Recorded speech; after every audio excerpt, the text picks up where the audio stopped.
Here's a summary of the January 17th, 2025 Supreme Court opinion in the case called TikTok Inc. versus Garland, case number 24-656. The question presented in this case is whether the Protecting Americans from Foreign Adversary Controlled Applications Act, as applied to petitioners, violates the First Amendment. The Supreme Court wrote a per curiam opinion. Justice Sotomayor wrote an opinion that concurred in part and concurred in the judgment. Justice Gorsuch wrote an opinion that concurred in the judgment. Please note that this summary is read by an automated voice. Per curiam opinion. As of January 19th, 2025, the Protecting Americans from Foreign Adversary Controlled Applications Act will make it unlawful for companies in the United States to provide services to distribute, maintain, or update the social media platform TikTok, unless U.S. operation of the platform is severed from Chinese control. Petitioners are two TikTok operating entities and a group of U.S. TikTok users. We consider whether the act, as applied to petitioners, violates the First Amendment. In doing so, we are conscious that the cases before us involve new technologies with transformative capabilities. This challenging new context counsels caution on our part.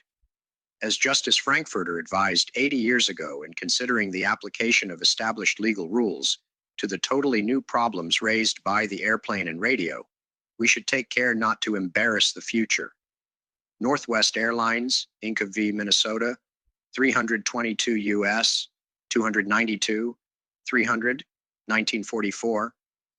That caution is heightened in these cases, given the expedited time allowed for our consideration. Our analysis must be understood to be narrowly focused in light of these circumstances. TikTok is a social media platform that allows users to create, publish, view, share, and interact with short videos overlaid with audio and text. Since its launch in 2017, the platform has accumulated over 170 million users in the United States and more than 1 billion worldwide. Those users are prolific content creators and viewers. In 2023, U.S. TikTok users uploaded more than 5.5 billion videos, which were in turn viewed more than 13 trillion times around the world. TikTok is operated in the United States by TikTok Inc., an American company incorporated and headquartered in California. TikTok Inc.'s ultimate parent company is ByteDance Ltd., a privately held company that has operations in China. ByteDance Ltd. owns TikTok's proprietary algorithm, which is developed and maintained in China.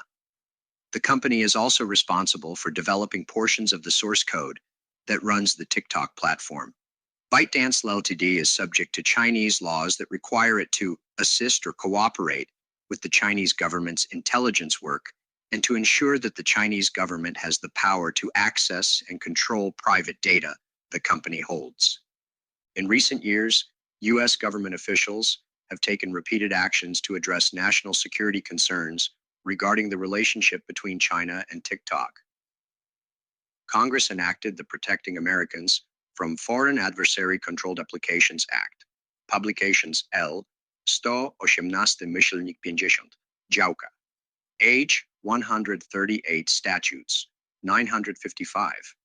The Act makes it unlawful for any entity to provide certain services to distribute, maintain, or update a foreign adversary-controlled application in the United States. Section 2A1. Entities that violate this prohibition are subject to civil enforcement actions and hefty monetary penalties. See Sections 2D1A, D2B. The Act provides two means by which an application may be designated a foreign adversary-controlled application. First, the Act expressly designates any application that is operated, directly or indirectly, by ByteDance Ltd. or TikTok, or any subsidiary or successor thereof. Section 2G3A. Second, the Act establishes a general designation framework for any application that is both, one, operated by a covered company that is controlled by a foreign adversary, and two, determined by the President to present a significant threat to the national security of the United States following a public notice and reporting process. 2G3B. In broad terms, the Act defines covered company to include a company that operates an application that enables users to generate, share, and view content and has more than 1 million monthly active users. Section 2, G2A. The Act excludes from that definition a company that operates an application whose primary purpose is to allow users to post product reviews, business reviews, or travel information and reviews. Section 2, G2B. The Act's prohibitions take effect 270 days after an application is designated a foreign adversary-controlled application. Section 2, A2. Because the Act itself designates applications operated by ByteDance, Litid, and TikTok, prohibitions as to those applications take effect 270 days after the Act's enactment, January 19, 2025. The Act exempts a foreign adversary-controlled application from the prohibitions if the application undergoes a qualified divestiture. Section 2, C1.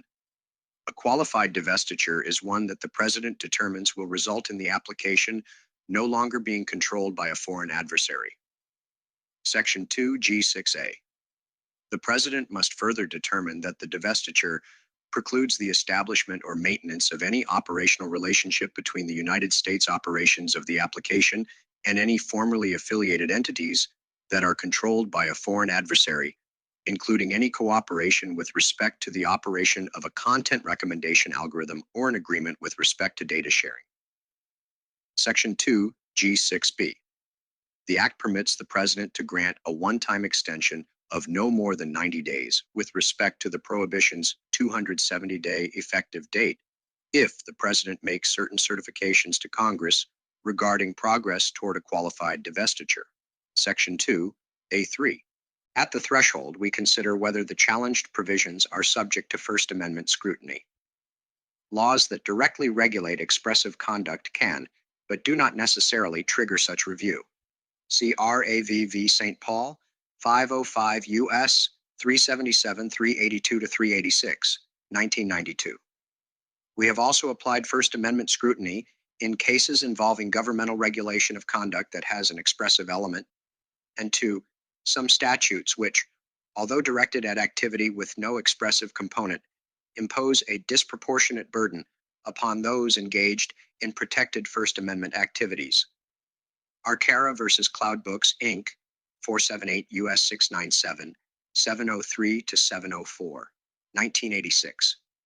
This court has not articulated a clear framework for determining whether a regulation of non-expressive activity that disproportionately burdens those engaged in expressive activity triggers heightened review. We need not do so here. We assume without deciding that the challenge provisions fall within this category and are subject to First Amendment scrutiny. We have identified two forms of content-based speech regulation. First, a law is content-based on its face if it applies to particular speech because of the topic discussed or the idea or message expressed. Read 576 U.S. at 163, CID at 163 to 164, explaining that some facial distinctions define regulated speech by subject matter, others by the speech's function or purpose. Second, a facially content-neutral law is nonetheless treated as a content-based regulation of speech if it cannot be justified without reference to the content of the regulated speech or was adopted by the government because of disagreement with the message the speech conveys. Idir at 164, quoting Ward v. Rock against Racism, 491, U.S. 781, 791, 1989. As applied to petitioners, the challenge provisions are facially content-neutral and are justified by a content-neutral rationale. The challenge provisions are facially content-neutral. They impose TikTok-specific prohibitions due to a foreign adversary's control over the platform and make divestiture a prerequisite for the platform's continued operation in the United States. They do not target particular speech based upon its content, contrast, e.g., Kerry v. Brown, 447 U.S. 455, 465, 1980, statute prohibiting all residential picketing except peaceful labor picketing, or regulate speech based on its function or purpose. Contrast, e.g., Holder v.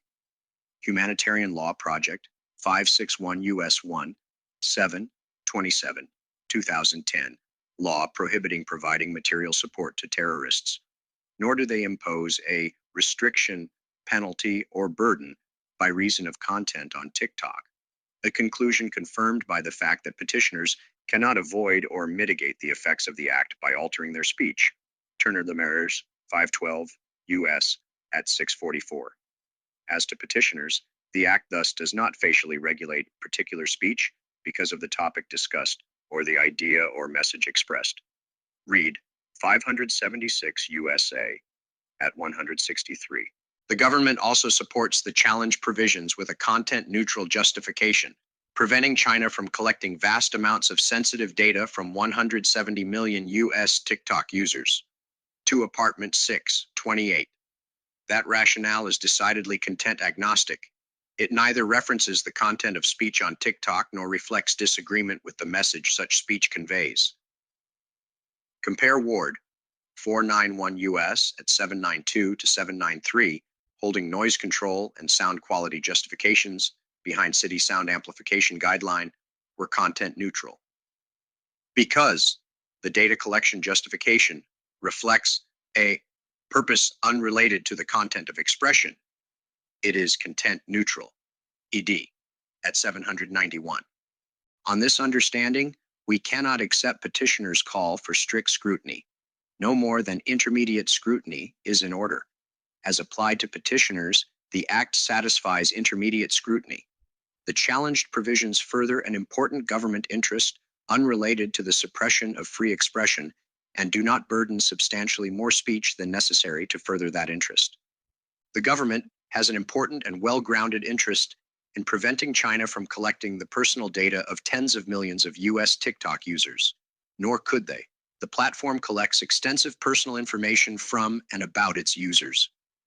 HR Rep at 3, Public Reporting has suggested that TikTok's data collection practices extend to age, phone number, precise location, internet address, device used, phone contacts, social network connections, the content of private messages sent through the application, and videos watched. 1 App 241, Draft National Security Agreement, noting that TikTok collects user data, user content, behavioral data, including keystroke patterns and rhythms, and device and network data, including device contacts and calendars. For the foregoing reasons, we conclude that the challenge provisions do not violate petitioners' First Amendment rights. The judgment of the United States Court of Appeals for the District of Columbia Circuit is affirmed. Justice Sotomayor, concurring in part and concurring in the judgment, I join all but Part 2A of the Court's Per Curiam opinion. I see no reason to assume without deciding that the Act implicates the First Amendment because our precedent leaves no doubt that it does. TikTok engages in expressive activity by compiling and curating material on its platform. Justice Gorsuch, concurring in the judgment, we have had a fortnight to resolve, finally and on the merits, a major First Amendment dispute affecting more than 170 million Americans. Briefing finished on January 3rd, argument took place on January 10th, and our opinions issue on January 17th, 2025. Given those conditions, I can sketch out only a few, and admittedly tentative, observations. First, the Court rightly refrains from endorsing the government's asserted interest in preventing the covert manipulation of content as a justification for the law before us. One man's covert content manipulation is another's editorial discretion. Journalists, publishers, and speakers of all kinds routinely make less than transparent judgments about what stories to tell and how to tell them. Second, I am pleased that the Court declines to consider the classified evidence the government has submitted to us, but shielded from petitioners and their counsel. Efforts to inject secret evidence into judicial proceedings present obvious constitutional concerns. Usually, the evidence used to prove the government's case must be disclosed to the individual so that he has an opportunity to show that it is untrue. Third, I harbor serious reservations about whether the law before us is content neutral and thus escapes strict scrutiny. More than that, while I do not doubt that the various tiers of scrutiny discussed in our case law, rational basis, strict scrutiny, something's in between, can help focus our analysis. I worry that litigation over them can sometimes take on a life of its own and do more to obscure than to clarify the ultimate constitutional questions. Fourth, whatever the appropriate tier of scrutiny, I am persuaded that the law before us seeks to serve a compelling interest, preventing a foreign country, designated by Congress and the President as an adversary of our nation, from harvesting vast troves of personal information about tens of millions of Americans. The record before us establishes that TikTok mines data, both from TikTok users and about millions of others who do not consent to share their information. And because the record shows that the People's Republic of China, PRC, can require TikTok's parent company to cooperate with its efforts to obtain personal data, there is little to stop all that information from ending up in the hands of a designated foreign adversary. The PRC may then use that information to build dossiers for blackmail, conduct corporate espionage, or advance intelligence operations. To be sure, assessing exactly what a foreign adversary may do in the future implicates delicate and complex judgments about foreign affairs and requires large elements of prophecy. Finally, the law before us also appears appropriately tailored to the problem it seeks to address.